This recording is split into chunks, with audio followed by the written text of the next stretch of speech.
If you want to understand U.S. foreign policy, it will get you a long way if you realize that the main goal of the U.S. government is to weaken China. This is the stated policy of not just Republicans and the Trump administration, but also Democrats. What unites them is that they see China as the biggest threat to U.S. global dominance, and so much of U.S. foreign policy is aimed at trying to weaken China.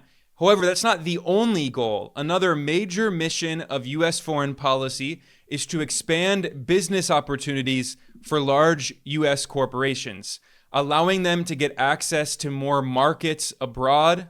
The U.S. government has also been dedicated to protecting especially big tech companies in Silicon Valley from foreign competition by sabotaging or imposing sanctions or tariffs on foreign competitors, especially when those competitors happen to be Chinese companies. And the U.S. government has gone out of its way to help U.S. companies buy foreign assets. And a great example of all of this is what the U.S. government has been doing with the Panama Canal. It brings together both the China element, the anti-China element, and it brings together the U.S. government's commitment to expanding business opportunities for large U.S. corporations, and especially big financial firms on Wall Street. And the latest news, as of March, is that the Trump administration helped the world's largest asset manager, BlackRock, buy ports on both sides of the Panama Canal.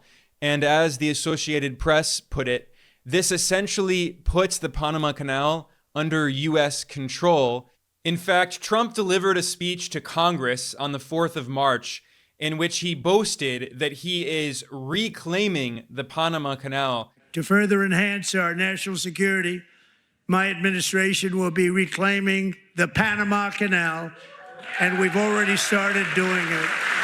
Just today, a large American company announced they are buying both ports around the Panama Canal and lots of other things having to do with the Panama Canal and a couple of other canals.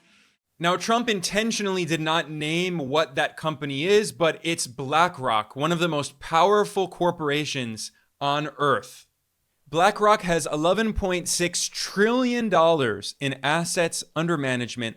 It invests the wealth of oligarchs and the elites, not only in the US, but around the world, and it buys up assets around the world. And BlackRock is so powerful and it controls so many assets that BlackRock itself is more powerful than many countries on Earth. And this case is the perfect example of exactly what I was emphasizing, that US foreign policy fundamentally aims at weakening China and then expanding business opportunities for US corporations, especially on Wall Street. So for this analysis today, I'm going to start with China, and then later I'll talk about Wall Street. The Trump administration has made it clear as day that it considers China to be the so-called biggest threat to the United States. To oversee foreign policy as Secretary of State, Trump appointed the hardline neoconservative war hawk Marco Rubio, and in his Senate confirmation hearing in January, he said China is much more of a so-called threat than the Soviet Union was during the original Cold War. And Rubio argued that in the future, the history of the 21st century will be entirely dominated by Washington's new Cold War against China. The Communist Party of China leads the PRC, is the most potent and dangerous near-peer adversary this nation has ever confronted. They have elements that the Soviet Union never possessed. They are a technological adversary and competitor, an industrial competitor, an economic competitor, a geopolitical competitor, a scientific competitor now, in every realm. It's an extraordinary challenge. It's one that I believe will define the 21st century. When they write the book about the 21st century, there's going to be some chapters in there about Putin. There's going to be some chapters in there about some of these other places. But the bulk of that book about the 21st century will be not just about China, but about the relationship between China and the United States and what direction it went. This is the same position that was argued by Donald Trump's CIA director, John Ratcliffe. During Trump's first term, Ratcliffe was Trump's director of national intelligence. Now he's CIA director. And he referred to China as the national security threat number one in an article in the Wall Street Journal. And the Wall Street Journal also used some of the same Cold War rhetoric, saying, you can never, ever trust the communists. So, of course, they're talking about China today. It sounds exactly like the same rhetoric we heard during the original Cold War against the Soviet Union. Here we are once again in a new Cold War. We heard the same message in the Senate confirmation hearing for Trump's CIA Director John Ratcliffe. In January, he said that China is the greatest so-called threat to the U.S., and he vowed that the CIA will be massively expanding its operations to try to weaken China. But much more has to be done because our adversaries, and one in particular that I will discuss now, understand that the nation who wins the race of emerging technologies of today will dominate the world of tomorrow. Which brings me to the need for the CIA to continue and increase in intensity the focus on the threats posed by China and its ruling Chinese Communist Party. As DNI, I dramatically increased the intelligence community's resources devoted to China.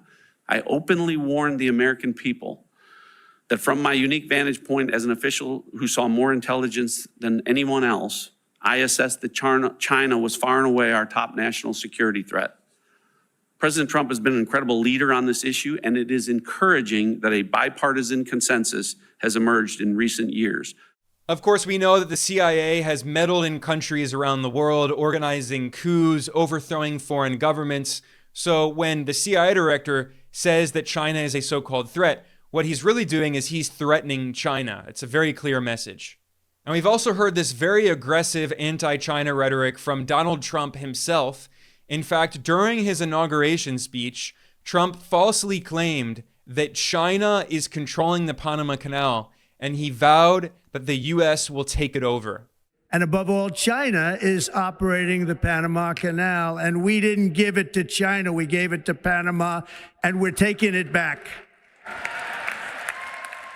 Trump said that on the 20th of January, and just a month and a half later, BlackRock, the world's largest asset manager, announced that it had come to an agreement to buy ports on both sides of the Panama Canal. The way the Associated Press reported this is, quote, BlackRock strikes deal to bring ports on both sides of Panama Canal under American control, end quote. This case in Panama is a perfect example of how the Trump administration is trying to reinforce the so-called Monroe Doctrine, which is a 202-year-old colonial doctrine going back to the early 19th century, when the European empires were expanding and colonizing many countries. The U.S. empire was telling the European empires that Latin America is the U.S. colonial sphere of influence. And today, the Trump administration is bringing back this kind of 19th century style colonialism. And Trump is telling China that it's not allowed to have bilateral consensual relations with countries in Latin America. Instead, Trump says, essentially, this is our colonial so-called backyard. And it's not just Latin America. It's the entire Western Hemisphere that Trump is claiming as the U.S. imperial sphere of influence. This is why Trump also wants to colonize Greenland.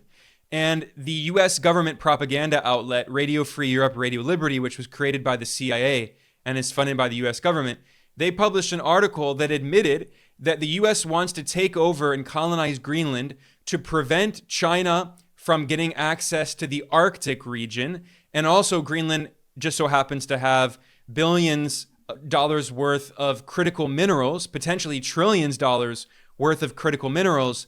And the U.S. government wants to get control of those critical minerals because the U.S. is trying to cut China out of international supply chains, and especially for military technology, because the U.S. is preparing for a potential war with China in the future. And the fact that Donald Trump chose Marco Rubio to be his Secretary of State is a clear sign of him trying to reimpose the colonial Monroe Doctrine in Latin America, because, of course, Marco Rubio is a notorious neoconservative war hawk. He strongly supported every major U.S. war, and he grew up in Florida, and he hates the Latin American left. And Marco Rubio has dedicated his life to overthrowing independent, anti-imperialist left-wing governments in Latin America and colonizing Latin America and imposing right-wing puppet regimes in the region who will obediently follow U.S. orders.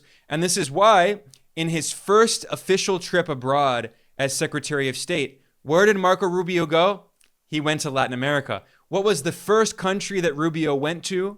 It was Panama. And then he went to El Salvador, Costa Rica, Guatemala, and the Dominican Republic. And Rubio was asked about this trip in an interview on Fox News. And Rubio and the Fox News host used colonial language referring to Latin America as the so-called backyard of the U.S. empire. And they complained about China's influence in Latin America. I mean, this isn't a crime. China is allowed to have political and economic relations with countries in Latin America. They're independent, they're sovereign, but Fox News and Marco Rubio don't see it that way. They see Latin America as the U.S. colonial backyard. And in this interview on Fox News, Rubio boasted that while he was in Panama, he forced the Panamanian government to withdraw from China's global infrastructure program, the Belt and Road Initiative. Have we allowed over decades China to make their way into Central and South America? And is Panama an example of that? Yes. We've just not put enough attention in our own backyard. Well, is that what you heard when you went there? It is. And I'm very happy that after our visit, I think the same day I was there, Panama became the first country in Latin America, in the Western Hemisphere, to get out of the Belt and Road Initiative. And I think there'll be more news coming up soon with regards to Panama, all positive for America. In the same interview on Fox News, Rubio emphasized that he considers China to be the most dangerous adversary ever faced by the U.S. empire. You've called China the most dangerous near-peer adversary the U.S. has faced. Ever. So we need concrete steps to face off with them, who clearly are building up their military to face off with us, as sophisticated as possible. So we're obviously in a new Cold War. You can see that very clearly from the statements by the U.S. government. This is not true of just Republicans, but also Democrats. But, the Trump Republicans, unlike the Democrats, which use rhetoric of human rights and democracy, the Trump Republicans are more explicitly colonial, and they say everything they're doing, it's not about democracy and human rights, that they don't care about all of that marketing, which, the Democrats are very cynical. They don't care about it either, but they use that marketing. The Republicans say very clearly, no, this is about maximizing U.S. power, not only geopolitical power, but the economic power of U.S. corporations, especially Wall Street firms like BlackRock. And essentially what we see is in this new Cold War, Panama found itself right in the middle of this new Cold War as a target of the U.S. empire. And what happened? It immediately gave in and basically surrendered its sovereignty to the U.S. And now BlackRock has bought up these ports on both sides of the Panama Canal. And again, as the U.S. media is boasting, this assures U.S. control over the Panama Canal, one of the most important geostrategic trade routes on Earth. And in this context, BlackRock is essentially acting as a kind of privatized, outsourced arm of the U.S. government. And in the future, the U.S. government could decide, okay, we're going to use BlackRock, its control over these ports, to prevent Chinese ships from going through the Panama Canal if the U.S. wants to cut off Chinese trade with Latin America.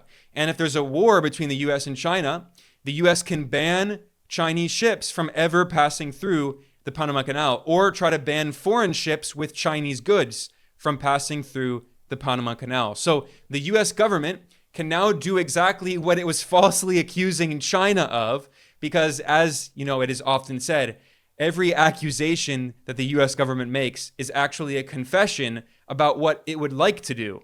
This case with BlackRock is a perfect example because, the U.S. government constantly falsely claims that China is taking over the world by buying up foreign infrastructure and all this nonsense. But in reality, as this article in the Associated Press points out, this consortium led by BlackRock that bought the ports on both sides of the Panama Canal, this BlackRock-led group now controls more than 43 ports in 23 countries, including Panama, Mexico, the Netherlands, Egypt, Australia, Pakistan, and beyond.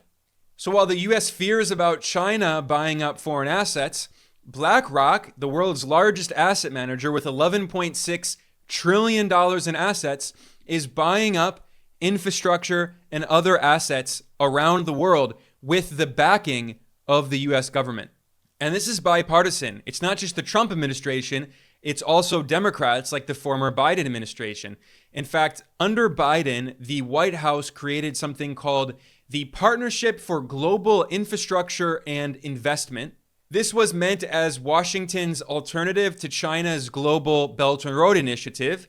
However, a major difference between the US program and the Chinese program is that China's Belt and Road Initiative, the BRI, is largely overseen by state-owned enterprises. These are companies that are not operating for profit, so they can operate in countries and build infrastructure that is not profitable. Whereas this US program, the Partnership for Global Infrastructure and Investment, is being driven by for-profit private corporations because, of course, the US basically has no state-owned enterprises. China has a socialist system. The US has a neoliberal capitalist system driven entirely by profit. And what are the companies that are overseeing this investment in global infrastructure? They are BlackRock and some other asset managers. So when the White House announced this program, the main company overseeing this global infrastructure initiative is BlackRock, and also JP Morgan Chase, the largest US bank, Alphabet, which owns Google, one of the most powerful monopolies on earth, and Microsoft, another massive Silicon Valley monopoly. And then another company backed by the US government back in the Biden administration that was involved in this project was called Global Infrastructure Partners. Now, who owns Global Infrastructure Partners? You guessed it, BlackRock. So all of these US government programs not only aim to try to weaken China, but also to benefit big asset managers like BlackRock and other investment companies on Wall Street.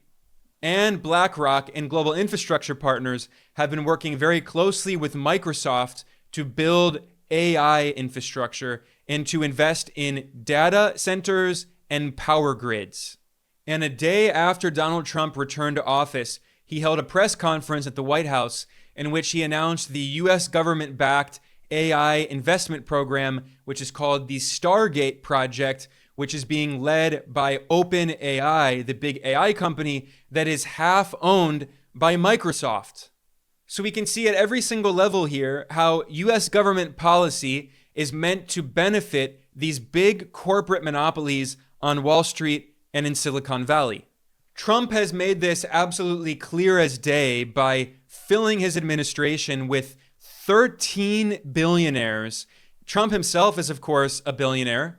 And then you have the world's richest oligarch, Elon Musk, who has hundreds of billions of dollars in wealth. And, people kind of semi-jokingly, but not so jokingly, call him the de facto co-president of the United States. And then, of course, there's the fact that Donald Trump invited the world's most powerful billionaire oligarchs to sit with his cabinet members at his inauguration, which once again just symbolically showed how deeply tied the US government is to this corporate oligarchy. But although Trump has made it absolutely obvious that the US is not a democracy, it's an oligarchy controlled by these big corporate elites, at the same time, I should point out this is not just Trump and the Republicans. This is bipartisan. The Democrats had many similar policies benefiting Silicon Valley and Wall Street at the expense of the working class. A good example of this was in 2024 at the G7 summit, which consists of the 7 colonial countries that colonized most of the world. It's North America, Western Europe, and Japan. Well, who was invited to sit with Western leaders, heads of state, at the G7 summit? No other than the billionaire oligarch CEO of BlackRock, Larry Fink. And at the G7 summit, he gave a speech talking about how BlackRock, with the backing of Western governments, is buying up infrastructure around the world. That program was launched by the Biden administration, but here we are under the Trump administration, and BlackRock has continued buying up infrastructure. With Trump's help, they're now buying up the ports at the Panama Canal.